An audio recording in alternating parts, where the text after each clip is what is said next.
Rolling, mic on. Good? Cool. What's going on, guys? Isaiah with Campo Vans.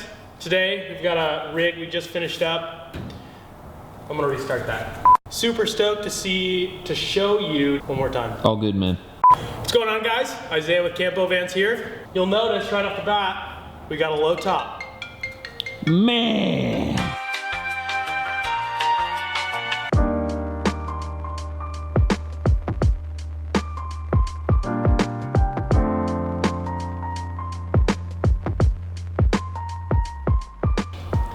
How's it going, guys? Isaiah here with Campo Vans.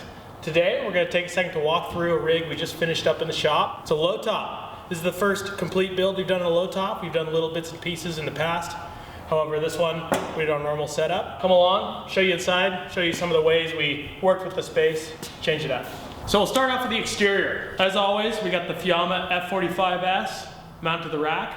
This time, however, we're doing a Rhino rack, platform rack up there. It's the Pioneer tray, with then one added crossbar in the front to support the front of that awning. We really like this system. It's a little different than the ones we've done in the past because you can actually get it in a packed down size and then assemble it at home. Can't say enough good things about the newest Rhino racks they're putting out. Tons of markings on them, tons of great instructions. We love it, it's awesome. Around back, we got a couple awesome, let me think of the word I want to use.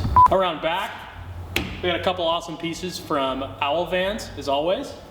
This side we got the Sherpa. This is super rad because you can mount just about anything on it. You can do straps through here, you can do bolts through here. I've seen Max tracks, bikes, whatever. On this side we got that spare tire carrier. Super important to have that full-size spare. You'll also notice on the sides here we got flare space, as always, allowing you to sleep sideways. You'll see how that gets used inside the build. Moving on to the interior of the van. Everything's looking pretty standard. We got that galley cab coming into the slider door area. We got the amp step. Automatically deploys when you open the door. Really helpful if you got a 4x4 like this one, especially if you end up lifting it in the future. Now we're inside the rig, you see how that low top kind of affects the living room in here. It's not horrible, you know, you can do your thing, get that classic neck hunch, wash dishes, no problem. All that being said, we're still able to hold on to a lot of the sweet features we've done in the past. Starting with the dinette. Freeman folding seat as always, bamboo tabletop, fits onto the track. Both seats swivel and you're gonna have seating for up to 4 people there, which is great. On the galley pod side, everything's looking pretty standard except for these cubbies here. Really like this. This is the client design specifically. Cool little open storage cubbies here. Put all kinds of stuff in there. Moving along here, we got 2 big cavities here and here. We're actually gonna house a propane tank in here that'll route out to the outside when they want to cook outside. A couple of drawers. Everything on marine latches, of course. And then up on top we got the deeper body sink. Something that always goes overlooked, I feel, is putting a little sink in a little camper, but what you really want is a big sink in a little camper because it makes all the difference in the world when you're doing dishes. Moving over to the driver's side where we normally have our large isotherm fridge with a countertop on top, we've opted to go for a floor-to-ceiling cab with a smaller fridge, so gone with a lot more storage. Large cavity up top. B-roll. You can't see that. Yeah. Yeah, go back real quick. Get back, Can Pete. I get there? Can I? You B-roll it later. B-roll later, Pete. This was necessary because a lot of times in the high top we have an overhead cab over the dinette. But of course with the low top, you end up with a little lower headroom. So they wanted to optimize space over the dinette for getting in and out of eating.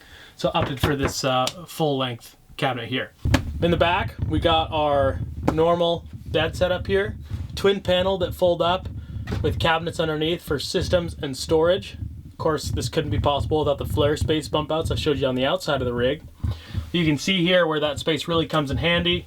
You can sleep 2 no problem, maximum width of 6'4". Up top we got L-Track that works really great with our Campo bags, but also we use to clip up the flaps when they're in the up position so they don't come crashing down. This mattress here is custom made. Folds up with the bed, gets out of your way. Really great if you want to move those big items like, I always say, a mattress or maybe a couple sheets of ply. You never know. It's nice to use your van as a van. That's why we love this setup. Moving around to the garage side of the van. First off, we got a couple little bamboo storage boxes here. Awesome for things like, you know, your shower nozzle and hose.